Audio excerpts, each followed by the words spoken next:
आज हामीहरू सँगै नडरा किनकि म तेरो साथमा छु भन्ने शीर्षकमा परमेश्वरको वचन अध्ययन गरौँ। परमेश्वरका आश्चर्यजनक शक्तिका कार्यहरूलाई घट्ने गराउन हामीमा सबैभन्दा आवश्यक पर्ने कुरा नै विश्वास हो। विश्वास बिना परमेश्वरको पवित्र आत्माको शक्ति, अधिकार र प्रतिज्ञा पूरा हुन सक्दैन। तसर्थ परमेश्वरले आफ्ना सबै मायालु सन्तानहरूलाई यसो भन्नुहुन्छ, नडराऊ, म तिमीहरूको साथमा छु, साहसी हो। हरेक परिस्थितिमा उहाँले यसो भन्नुहुन्छ। विश्वास लिन नसक्दा, कुनै निर्णय लिन नसक्दा, अन्योलमा पर्दा र साहस नहुँदा परमेश्वरको कार्य कदापि पूरा हुन सक्दैन।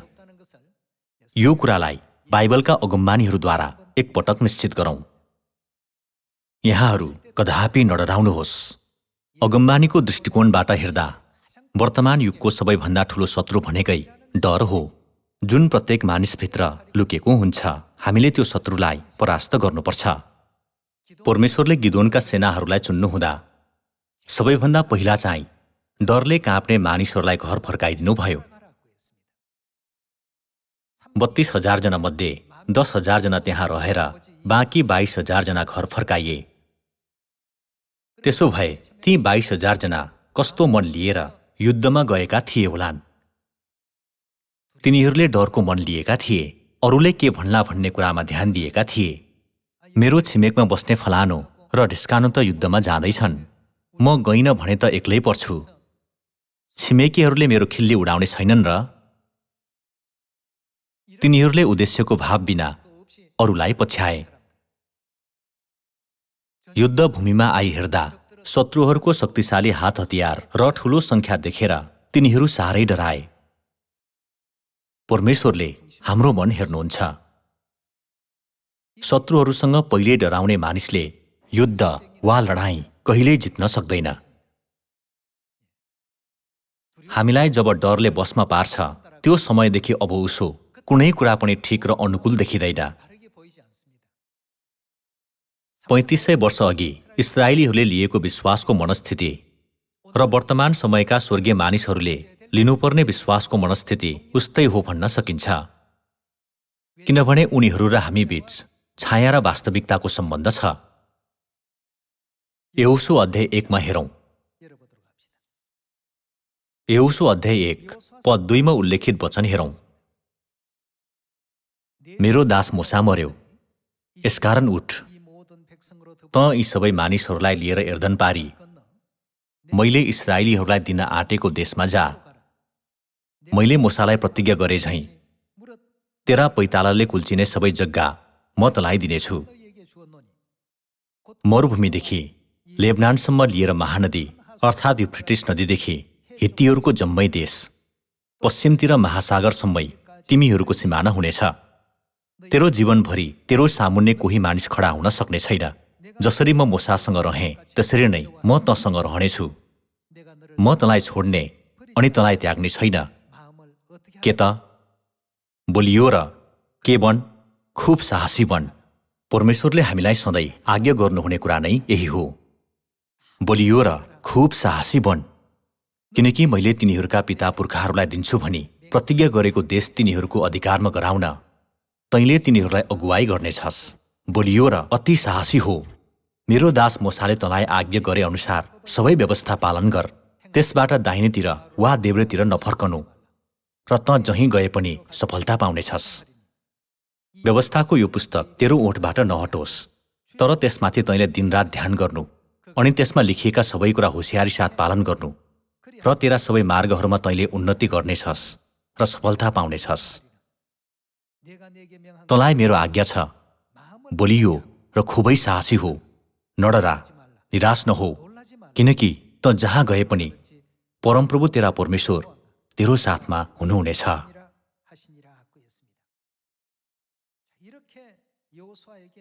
परमेश्वरले यहोशूलाई नडरा भन्नुहुँदै प्रोत्साहन दिनुभयो।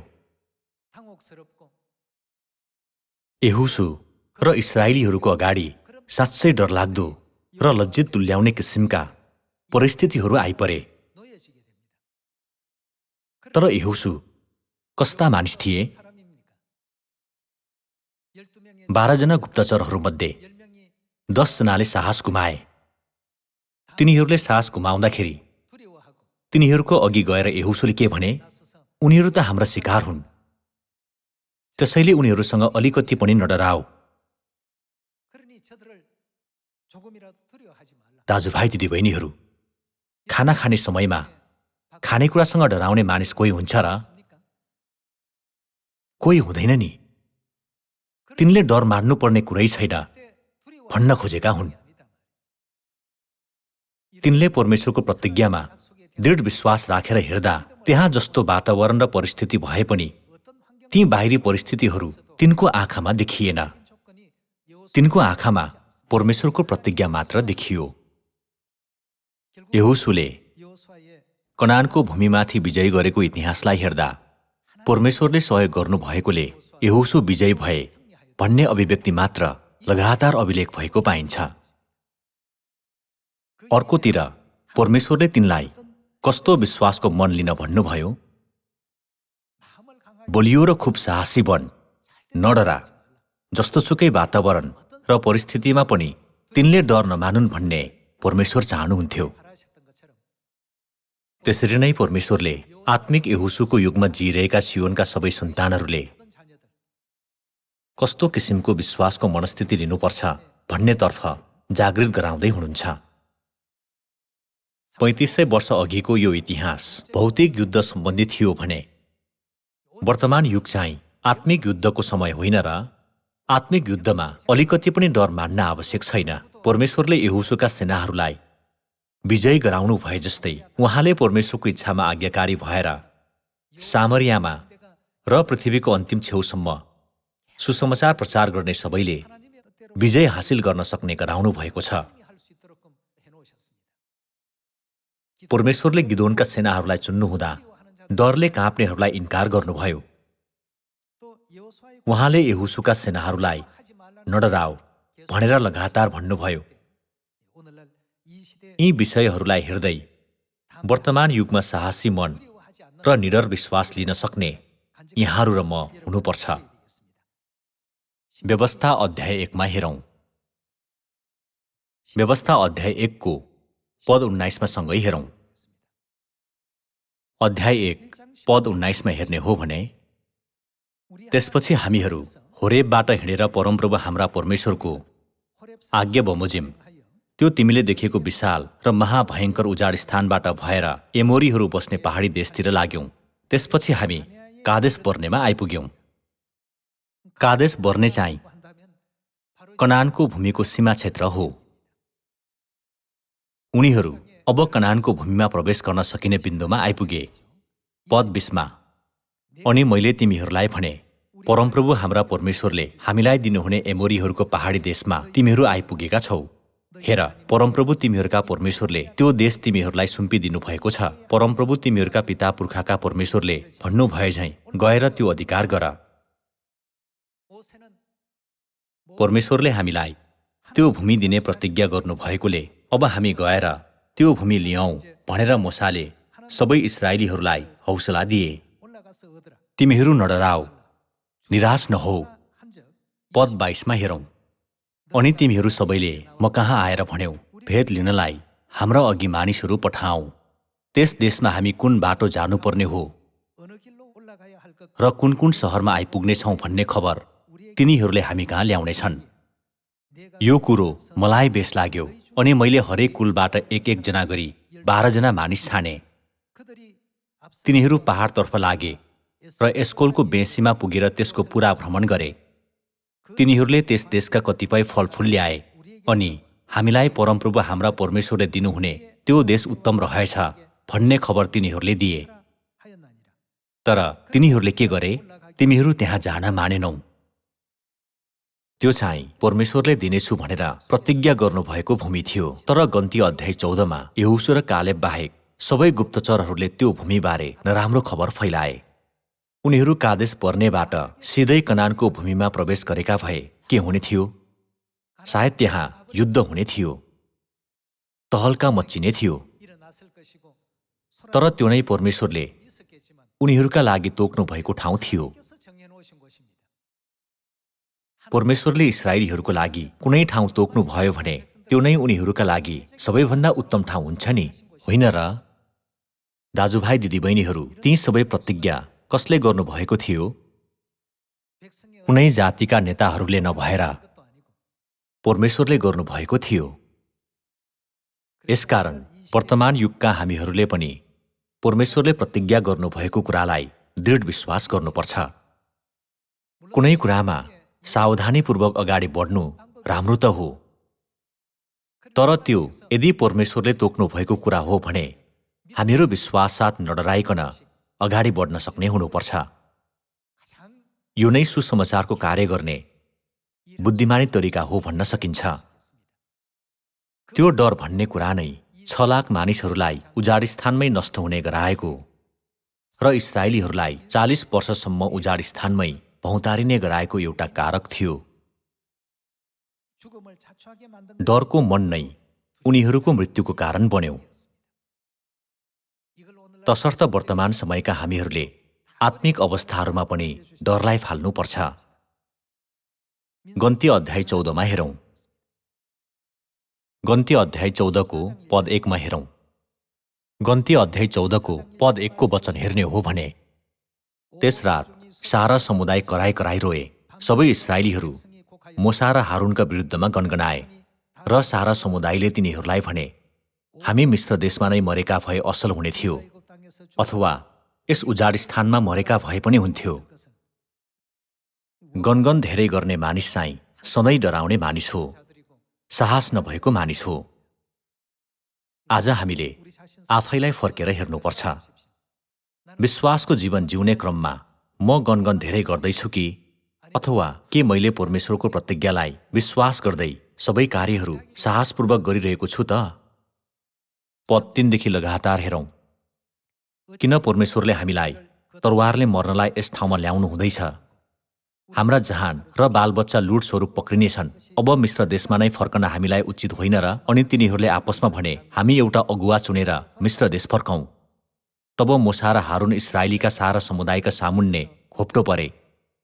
देशको भेद लिन गएकाहरू मध्येका नूनका छोरा यहोशू र एपुन्नेका छोरा कालेबले आआफ्ना लुगा च्याते र इस्राएलीहरूका सारा समुदायलाई तिनीहरूले भने, हामी भेद लिन गएको देश अत्यन्तै असल देश छ। यदि परमप्रभु हामीसित प्रसन्न हुनुभयो भने उहाँले हामीलाई त्यस देशमा ल्याउनु हुनेछ र त्यो दूध र मह बग्ने देश हामीलाई दिनुहुनेछ। केवल परमप्रभुको विरुद्धमा खडा नहो र त्यस देशका मानिसहरूसित नडराओ, किनकि उनीहरू त हाम्रा शिकार हुनेछन्। उनीहरूको सुरक्षा उनीहरूबाट हटिसकेको छ, तर परमप्रभु हामीतर्फ हुनुहुन्छ। उनीहरूसित नडराओ। तर सारा समुदायले तिनीहरूलाई ढुङ्गाले हान्नुपर्छ भनी मतो गरे। त्यसबेला परमप्रभुको महिमा भेट हुने पालमा सबै इस्राएलीहरू कहाँ देखा पर्यो। यहाँ परमेश्वरले कनानको भूमिमा प्रवेश गर्ने र नगर्ने मानिसहरूलाई छुट्याउनु भयो। परमेश्वरले साहसी मानिसहरूलाई कनानको भूमिमा प्रवेश गर्न दिनुभयो, तर डरले काँप्ने मानिसहरूलाई प्रवेश गर्न दिनु भएन। कनान देशमा प्रवेश गर्ने कुराले आत्मिक रूपमा स्वर्ग प्रवेश गर्ने कुरालाई जनाउँछ। परमेश्वरको राज्य आँखा अघि आइसकेको वर्तमान युगमा हामीले कस्तो किसिमको विश्वासको मनस्थिति लिनुपर्छ होला? परमेश्वरले सामरियामा र पृथ्वीको अन्तिम छेउसम्म सुसमाचार सुनाओ भन्नुहुँदा हामी मानिसहरूसँग नडराउँ, वातावरण र परिस्थितिको डर मान्दै हतोत्साहित भएर हरेस नखाउँ। परमेश्वरको प्रतिज्ञाको वचनमा आज्ञाकारी भएमा उहाँको कार्य पूरा गर्न सकिनेछ। गन्ती अध्याय 14 मा यहोशू र कालेबले इस्राएलीहरूलाई हौसला दिए, तर बाँकी 10 जना गुप्तचरहरूले चाहिँ निराशाजनक बोली मात्र बोले। त्यो बोलीमा प्रोत्साहन र साहस दिने कुरा थिएन, परमेश्वरप्रतिको विश्वास पनि थिएन। तिनीहरूले त्यस्ता कुराहरू मात्र गरे। तसर्थ अन्त्यमा परमेश्वरले कस्तो निर्णय लिनुभयो भन्ने बारे एकपटक हेरौँ। त्यो हेरेर वर्तमान युगमा उहाँले आत्मिक रूपमा उस्तै तरिकाले इन्साफ गर्नुहुन्छ भन्ने कुरालाई हृदयमा खोप्ने हामीहरू हुनुपर्छ। पद 11 को वचन हेरौँ। अनि परमप्रभुले मोसालाई भन्नुभयो, यी मानिसहरूले मलाई कतिसम्म तिरस्कार गरिरहनेछन्। यिनीहरूका बीचमा मैले गरेका चिन्हहरू देखेर पनि यिनीहरूले कतिसम्म ममाथि अविश्वास गर्नेछन्। यिनीहरूलाई म रूढीले नाश गर्नेछु, तर तँबाटै यिनीहरूभन्दा ठूलो र शक्तिशाली जाति बनाउनेछु। मूसाले परमप्रभुलाई भने, मिस्रीहरूले यो सुने भने के भन्लान्? उनीहरूका बीचबाट आफ्नो शक्ति देखाएर तपाईले यी मानिसहरूलाई ल्याउनु भएको हो। यस देशका बासिन्दाहरूलाई मिस्रीहरूले के कुरा बताउनेछन्? तपाईँ परमप्रभु यिनीहरूका बीचमा हुनुहुन्छ भन्ने कुरो उनीहरूले सुनिसकेका छन्। तपाईँ आम्ने सामने नै देखा पर्नु भएको छ र तपाईँको बादल यिनीहरूमाथि खडा हुन्छ र दिनमा बादलको खामो र रातमा आगोको खामो भएर तपाईँ यिनीहरूका अघि अघि जानुहुन्छ। अब तपाईँले यस जातिलाई एकैपटकमा मार्नुभयो भने त तपाईँको कीर्ति सुन्ने जातिहरूले यसो भनेर कुरा गर्नेछन्, परमप्रभुले ती मानिसहरूलाई दिन्छु भनी शपथ खाएर प्रतिज्ञा गर्नुभएको देशमा ल्याउन सक्नु भएन, यसै कारण तिनीहरूलाई उजाड स्थानमा मारिदिनुभयो। यसैले परमप्रभु आफ्नो महामहिमा प्रकट गर्नुहोस्, जसरी तपाईँले भन्नुभएको छ। परमप्रभु रिस गर्नमा धैर्यवान र अति करुणामय, अधर्म र अपराध क्षमा गर्ने, तर दोषीलाई कुनै रीतिले निर्दोष नठहराउने, पिता पुर्खाका अधर्मको सजाय उनीहरूका तेस्रो र चौथो पुस्तासम्म पनि दिने हुनुहुन्छ।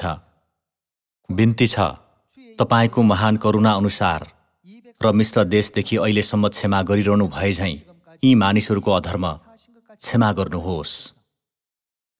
पद 20 मा तब परमप्रभुले भन्नुभयो, तैँले भने बमोजिम, मैले यिनीहरूलाई क्षमा गरिदिएको छु।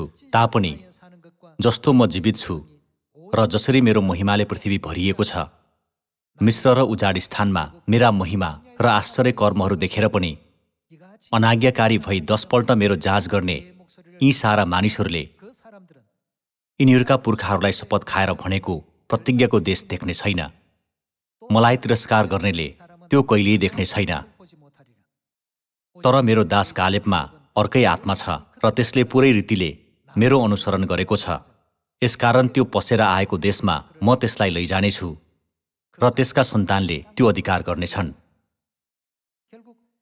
यो चाहिँ परमेश्वरले यहोशू र कालेबलाई मात्र कनानको भूमिमा प्रवेश गर्न अनुमति दिनुभएको दृश्य हो। पद 26 मा हेरौँ। परमप्रभुले मूसा र हारूनलाई भन्नुभयो, मेरो विरुद्धमा यस दुष्ट समुदायले कतिसम्म गनगनाउने? तिनीहरूले मेरो विरुद्धमा गनगनाएका मैले सुनेको छु। यिनीहरूलाई भनिदेऊ, जस्तो म जीवित छु, परमप्रभु घोषणा गर्नुहुन्छ, मैले सुन्ने गरी तिमीहरूले जे भनेका थियौ म त्यही नै गर्नेछु। तिमीहरूका लास यही उजाड स्थानमा छोडिनेछन्। अनि एपुन्नेका छोरा कालेब र नूनका छोरा यहोशू बाहेक गणना भएको र मेरो विरुद्धमा गनगनाउने 20 वर्षदेखि उँभोको कोही पनि बासको निम्ति दिन्छु भनी शपथ खाएर प्रतिज्ञा गरेको देशमा जान पाउने छैन। परमेश्वरले यस्तो निर्णय लिनुभयो। यहोशू र कालेबमा परमेश्वरको प्रतिज्ञाप्रति विश्वास थियो अनि उनीहरू साहस साथ परमेश्वरको इच्छा इस्राएलीहरूमाझ सुनाउने स्थानमा थिए। अर्कोतर्फ बाँकी 10 जना गुप्तचरहरूले चाहिँ परमेश्वरको प्रतिज्ञा र शक्तिलाई बेवास्ता गरे। तिनीहरूको मनलाई डर र त्रासले ढाकेकोले तिनीहरूले यसो भने, ओहो, युद्ध गर्न गयौं भने त हामी सबै मारिनेछौँ। हाम्रा शत्रुहरू त दैत्य जस्ता छन्, हामी त फटेङ्ग्रा जस्तै छौँ। हामीले युद्ध गर्यौं भने पनि हाम्रो हार निश्चित छ। परमेश्वरले दिन्छु भनेर गर्नुभएको प्रतिज्ञालाई बेवास्ता गरेर ती 10 जना गुप्तचरहरूले मानिसहरूमाझ व्यक्तिगत विचार सुनाए।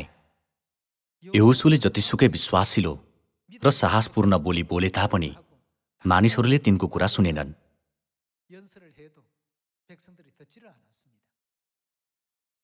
कनानको भूमिको सिमानामा आइपुग्दा यस्तो समस्या उत्पन्न भयो। गुप्तचरहरूलाई त्यस भूमिको भेद लिन पठाइएपछि त्यस्तो अवस्था आइपर्यो। हामीले विगतको यस्तो इतिहासलाई फर्केर हेर्दै डरले भरिएको मन र विश्वासहीन कुराले कतिसम्म गम्भीर परिणाम निम्त्याउन सक्छ भन्ने कुरालाई हृदयमा खोप्नुपर्छ।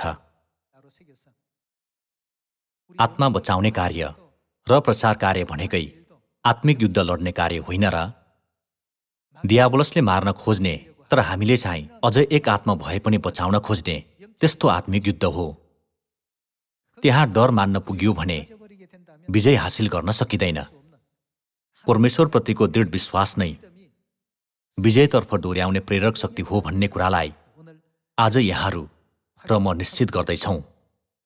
पद 32 को वचनसँगै हेरौँ। तर तिमीहरूका लास चाहिँ यही उजाड स्थानमा छोडिनेछन्। तिमीहरू मध्येको अन्तिम मानिसको मृत्यु नभएसम्म तिमीहरूको अविश्वासको कारण आफ्ना छोराछोरीहरू कति वर्षसम्म त 40 वर्षसम्म गोठाला भएर उजाड स्थानमा डुल्नेछन्।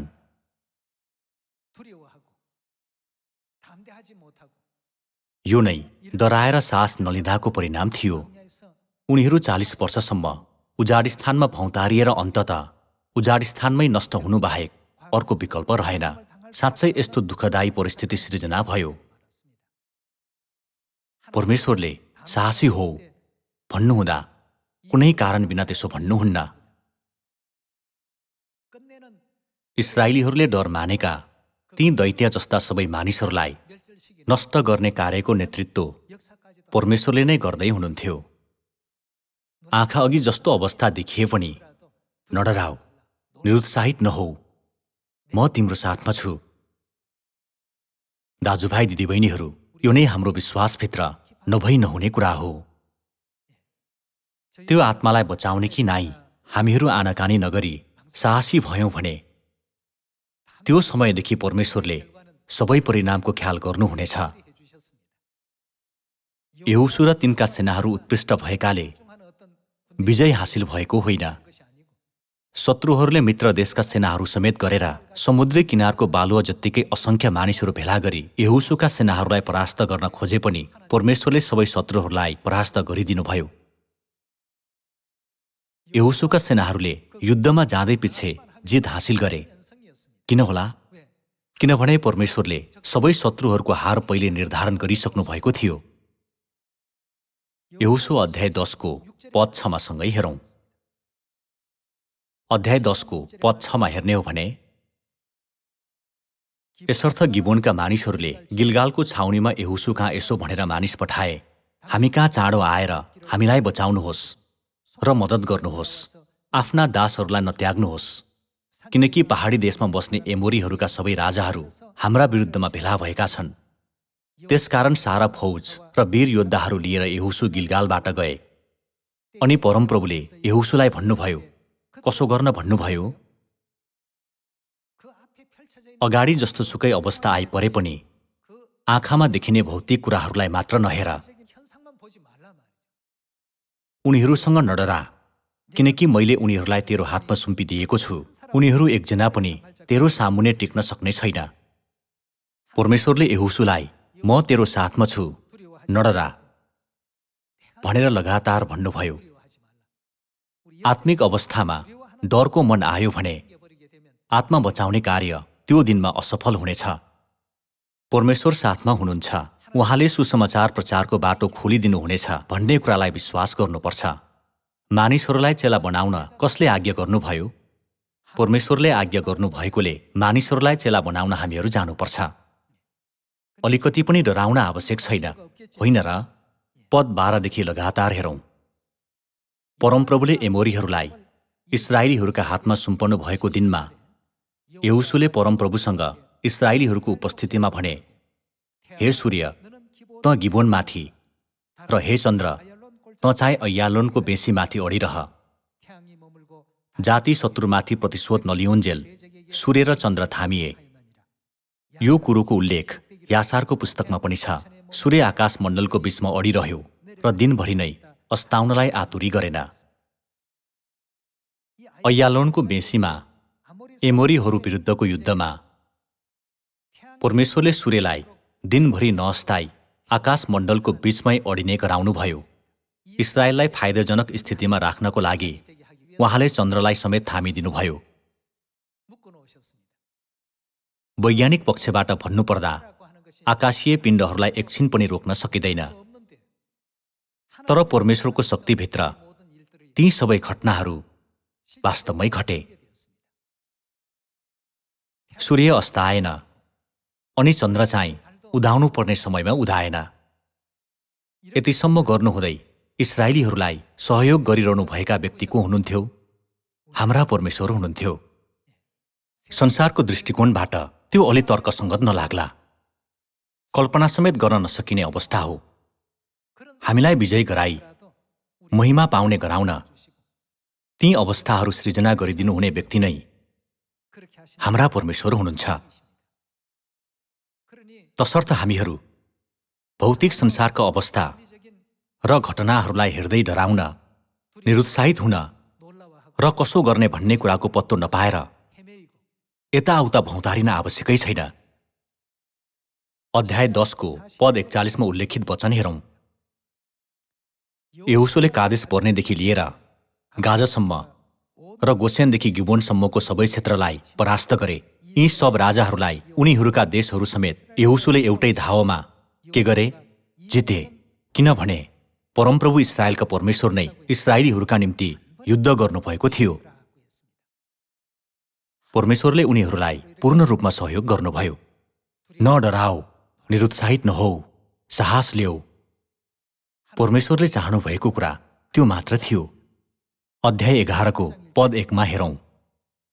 यो सुनेर हासोरका राजा याबिनले मादोनका राजा योबाब, सिम्रोनका राजा, अक्षापको राजा, उत्तरतिर पहाडी देशका राजाहरूलाई र किन्नरेतका दक्षिणतिरको आराबाका र तराईका र पश्चिमतिर डोरको लेकका राजाहरूलाई, पूर्व र पश्चिम दुवैतिर बस्ने कनानी, पहाडी देशका एमोरी, हित्ती, परिज्जीहरू, एबुसीहरू र मिस्पा देशको हेर्मोन पहाडमुनि बस्ने हिब्बीहरूलाई बोलाइ पठाए। उनीहरू र उनीहरूका सारा सेना समेत समुद्रका किनारका बालो जत्तिकै प्रशस्त घोडाहरू र रथहरूका साथमा खचाखच भएर निस्केर आए। यी सब राजाहरू जम्मा भए र उनीहरूले आएर इस्राएलीहरूसँग लडाईँ गर्न मेरोम नाउँका तालको नजिक सँगै छाउनी लगाए। यहाँहरूले त्यो अवस्थालाई एकपटक कल्पना गरिहेर्नुहोस्। मित्र देशका सेनाहरूसहित शत्रुका सैन्य दल कति शक्तिशाली थिए होलान्।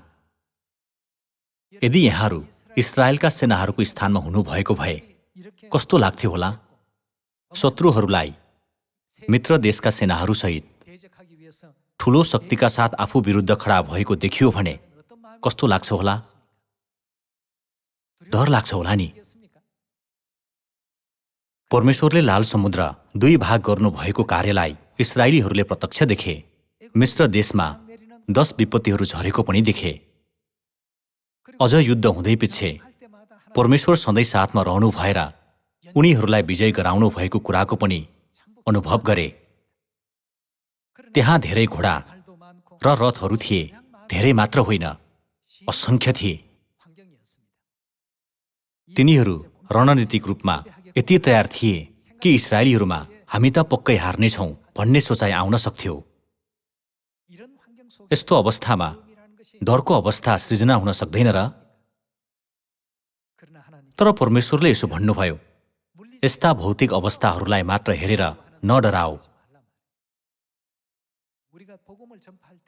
त्यो जस्तै हामीले सुसमाचार सुनाउने क्रममा पनि बाहिरी परिवेश र भौतिक वातावरणलाई हेरेर निरुत्साहित हुँदै सुसमाचार सुनाउन नसकेका अवस्थाहरू साँच्चै धेरै छन्। हामीले हाम्रो अवस्थालाई इस्राएलका सेनाहरूको अवस्थासँग तुलना गरी हेर्नुपर्छ। पद 6 मा हेरौं। परमप्रभुले यहोशूलाई भन्नुभयो, उनीहरूसँग नडरा, किनकि भोलि यसै बेला उनीहरू सबैलाई के गरेर त? सबैलाई मारेर म इस्राएलीहरूका हातमा सुम्पिदिनेछु। तैँले उनीहरूका घोडाहरूका ढोट नसा काटिदिनु र उनीहरूका रथहरू आगोले जलाइदिनु। तब यहोशू सबै योद्धाका साथमा मेरोम नाउँको तालमा अचानक आएर उनीहरूमाथि जाइलागे। अनि परमप्रभुले उनीहरूलाई इस्राएलीहरूका हातमा सुम्पिदिनुभयो र तिनीहरूले उनीहरूलाई पराजय गरे र उनीहरूलाई ठूलो सिदोनसम्म र मिश्रपोत मैमसम्मै र पूर्वतिर मिस्पाको मैदानसम्म खेदे र एउटा पनि जीवित नराखी तिनीहरूले उनीहरूलाई मारे। शत्रुहरूले युद्ध जित्नको लागि आफ्नै योजना र रणनीतिहरू बनाएका थिए होलान्। तर जस्तोसुकै योजना बनाए तापनि परमेश्वरले ती सबैलाई विफल तुल्याइदिनुभयो। नडराओ, म साथमा छु। लाल समुद्रलाई 2 भाग गर्ने मनै होइन र? 40 वर्षसम्म स्वर्गबाट मन्ना झारिदिने मनै होइन र?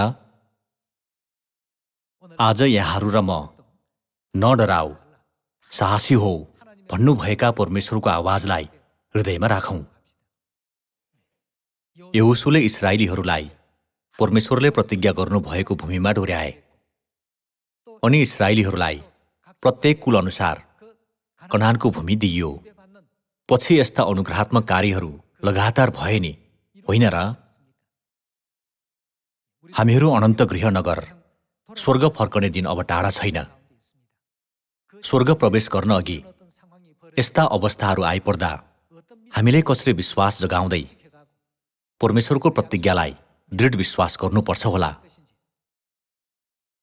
यी शिक्षाहरूलाई पुनः एकपटक हृदयमा खोप्दै हामीहरू परमेश्वरले गर्नुभएको प्रतिज्ञालाई विश्वास गरौं। परमेश्वर हाम्रो साथमा हुनुहुन्छ भन्ने कुराप्रतिको विश्वास नगुमाऊ। हराएका भाइ बहिनीहरूलाई शैतानको हातबाट साहसपूर्वक छुटाएर अनन्त पश्चातापमा डोर्याई अनन्त गृह नगर स्वर्गसँगै फर्कने अनुग्रह सदा हाम्रो साथमा रहोस् भन्दै प्रवचन समाप्त गर्दछु। धन्यवाद।